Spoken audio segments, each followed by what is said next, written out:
আসসালামু আলাইকুম বন্ধুরা, কেমন আছেন? ভালো, আমিও খুব ভালো।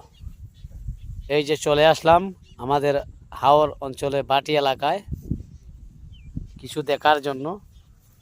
আপনাদেরকে কিছু দেখাবো। দেখেন, এই জমিগুলা তলে গিয়া এখন বর্তমানে তারা নাও দিয়া এই যে ছোটো ছোটো কইরা তারা এই সামন থেকে আমি আপনাদেরকে একটু ভালো করে দেখাই।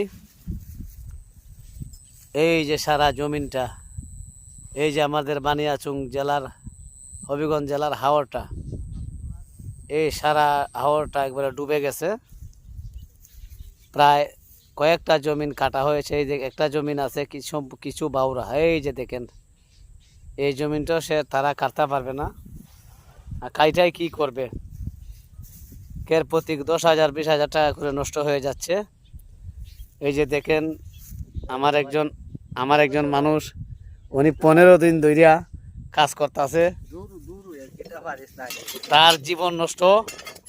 এই যে ধানগুলা সে ঠিক করতেছে, শুকাইতেছে, আবার মেঘ চলে আসে, এই যে লাইরা দিছে আওয়ারের মধ্যে, দেখছেন?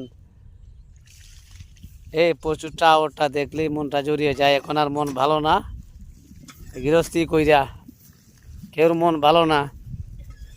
সবাই একটু দোয়া করবেন যেন সবার জীবনটা বাঁচে। হ্যাঁ, সম্পূর্ণ পানির তলে। আর বিশেষ করে আমার একটা জমিন কাছে, এই যে সামনে মুট দেখেন বন্ধুরা, এই যে সামনে কাইটিয়া, এই পার থেকে কাইটিয়া এই পানি দিয়া নিয়ে আসছি, জমিনগুলা দেখছেন? আর এই যে কিছু ধান এখানে মারা দিছিলাম, এখন শুকাইতেছি। সবাই একটু দোয়া করবেন যেন আমাদের আল্লাহ খেজমত দেন, বাঁচার উপায় দেন। আসসালামু আলাইকুম।